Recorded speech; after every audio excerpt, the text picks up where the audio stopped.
Hello again, it's been a while. At New Year's I watched Disney's Beauty and the Beast animation for the longest time, and since then I've had this burning passion to turn myself into Belle again. I've made Belle's blue dress once before, and as a kid I had the yellow dress from Disneyland Paris, but neither of those fit me anymore, so a new one is in order. As somebody requested, I've added all the types of fabric and passions that I've used during this video down below. Most of my passions come from Finnish sewing magazines, so that might be a problem to some of you, but I'll try to figure that out, maybe someday in the future. I started by making Belle's white blouse. I didn't think there was much to show here. It's very basic sewing. I think the colour really pulls the whole look together, but now that I'm thinking back to it, I probably should have made 3/4 length sleeves instead of long ones, but I'm not gonna fix that right now because I've already filmed everything. I just now realised as I'm editing this, but if it bothers me later in life, then I'll probably fix it. Next up was the dress. While editing, I already noticed how little care I actually put into cutting out fabrics, and I'm just very clearly eyeballing it, so that's very bad form. I need to start paying more attention to that. But there were other issues as well. I couldn't for the life of me find a good enough passion for the top, so I ended up modifying a corset passion, but I wasn't very happy with any of this. I hated the passion, I hated the fabric, I hated the colour, so I took a break for 2 months.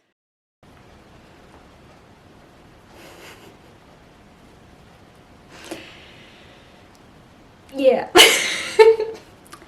So it's been, I think, maybe 2, maybe 3 months since I last put in any effort to my Belle cosplay. So here's the thing, I did not really like the fabric that I chose originally for the blue dress. This is the fabric. It's very thin, it's very frail, it has no structure, but also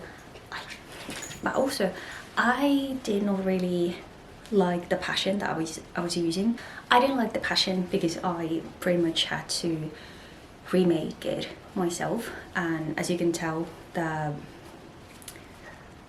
straps, they are a bit too, they have 4 bigger shoulders than mine.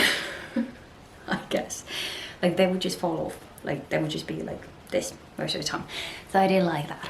So because there was already issue with the fabric that I had, and then with the passion that I had, I ended up ordering a new fabric. So this is the new fabric. It's satin, it has a little bit more weighted, a little bit more structure, it's not see-through as much. Well, it's not see-through at all. I think it fits the mental image that I have for Belle's dress much better. But then came the issue with the passion, because the passion, I think that's a puppy. Then came the issue with the passion. I did not want to use the one that I already was using, so I went on a search of trying to find a better passion, and I found one. I think she I'm not sure, but it's the Princess Dress number 2 from, I think it's called Cosplay, DrCos. I just got into this mental block of using it, and that's why I haven't yet. Let's continue with the dress and let's try and finish it today. Can I hear the puppy?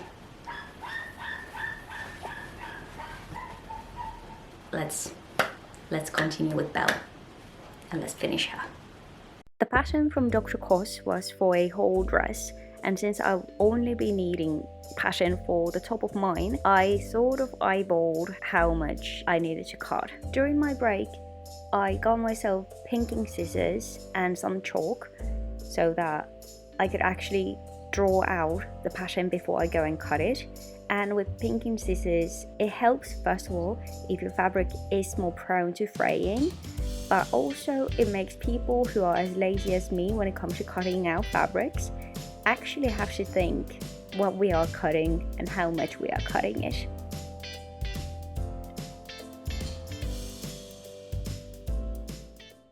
And this is how the body is looking right now. Like, I've yet to sew it, but I don't know how the straps are supposed to fit. Like, I'm missing like a good 20 centimeters, and they're supposed to just like fit over here. Like, this is way too short. Like, I don't get it. Like, did I already mess up? Like, I don't know. Like, I'm pretty sure I did follow the pattern correct. But I don't know. I'm just gonna sew all this together, and we'll see where we go from there.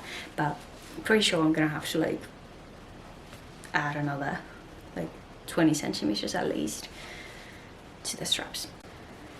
So this is what the bodice will look like with the current length of the straps, and it ain't it. Some of you might have already noticed there is some issue how the bodice is looking, because I ended up sewing the front side part way too high. Like, it's just not what we're looking for. I'm not sure if this is what it's supposed to look like, but still, like, it's not what I'm going for. Yeah. So there are like some, yeah, there are some issues. And I continue with my idiotism by assuming the issue was with the pattern and not with my sewing. There are some very obvious issues here. Like, the back of it, it's way too high. I think it should be much lower.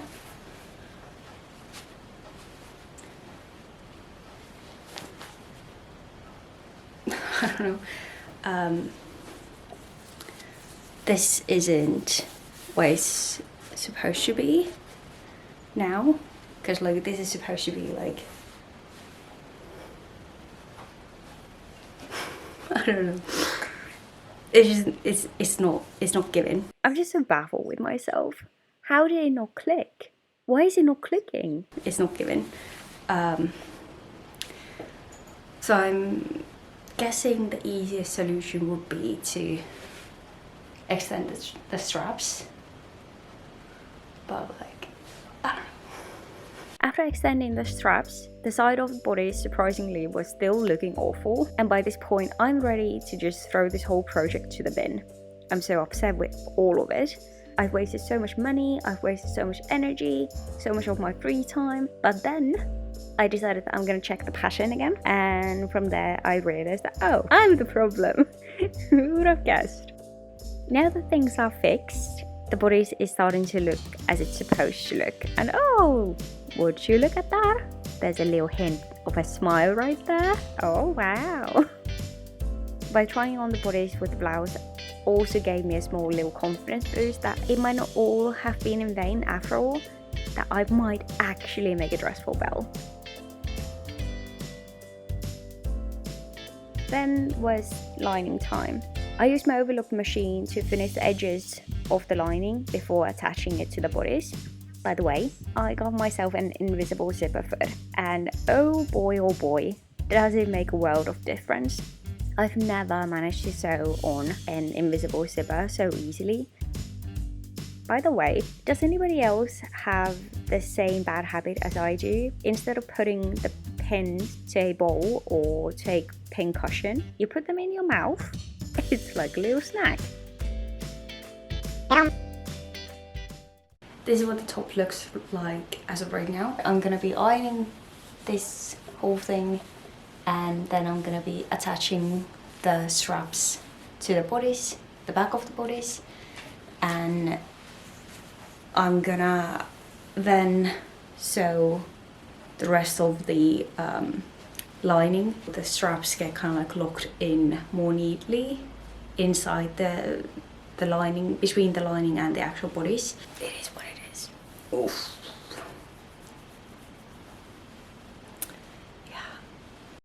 Another new useful tool I added to my collection was tailor's ham. When ironing seams that aren't supposed to be just flat, it makes world of a difference with the ham instead of trying to just wing it as it is. Here's what I mean by sewing the straps in between the lining and the bodice. It gives out much neater looking finish, and I was very pleased with myself for catching that before I just went and sewed the whole lining on like I usually would have. As a finishing touch to the dress, I added a petticoat to it. I just took a rectangle piece, sewed some lace to the bottom of it, and then gathered it to the seam. I also made the apron rather quickly, not much to show from that. And would you look at that? We're done. So here's the reveal.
Okay, so this whole costume took me way too long to make. In a way, it's a little upsetting to me that I let this take so long, because I adore this cosplay.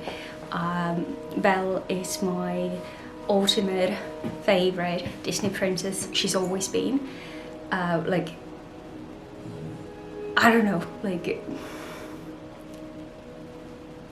and I guess that in a way brings a lot of pressure into creating a cosplay that's worth the character almost. I really like how this all came out. The white shirt needs the blue dress, and the blue dress needs the white shirt, otherwise they don't work well.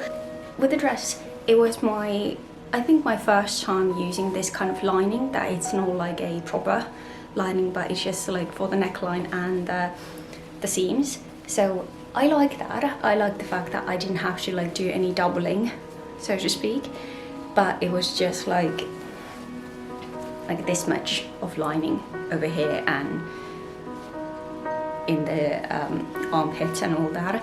Things that I learned while doing this cosplay. Ironing is very crucial, and I'm such a lazy ironer. I hate ironing. I've always hated it,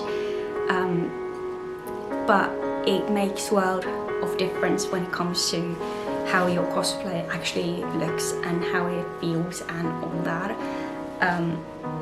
Many of my seams would have otherwise looked very like dodgy and not proper, but give them a little iron and it's like, oh, it works. It's actually it's exactly how it should have been. I think I need to start forcing myself to iron things. I'm still iffy about ironing your seams, like ironing your seams open, but I don't know, maybe there comes a point when it no longer feels like it's a chore, but rather that it's just another step that I have to take in order to have a cosplay that looks nice. I'm glad that I could finally finish this cosplay, and now that I'm done with it, and I'm not just done with it, I'm pleased with it, I'm happy with it, and I'm so excited to wear this dress, this cosplay some other time again, probably, I don't know. Like, I don't know if you can tell, but I'm very happy. I love being Belle. Yeah, I don't know, but I'm very happy with this one, and I'm really happy that I could finally finish this, and now I can move on to other cosplays. So yeah, either way, thank you so much for watching this video. I'm hoping that next time it doesn't take me 4 or 5 months. I'm not sure how long it's taken me to finish this, but hopefully it doesn't take me this long. If you, I don't know, I feel a little stupid saying like, if you like this video, give me a thumbs up, because I'm not really sure if there's anything to like per se. But either way, thank you so much for watching, and I hope to see you soon. So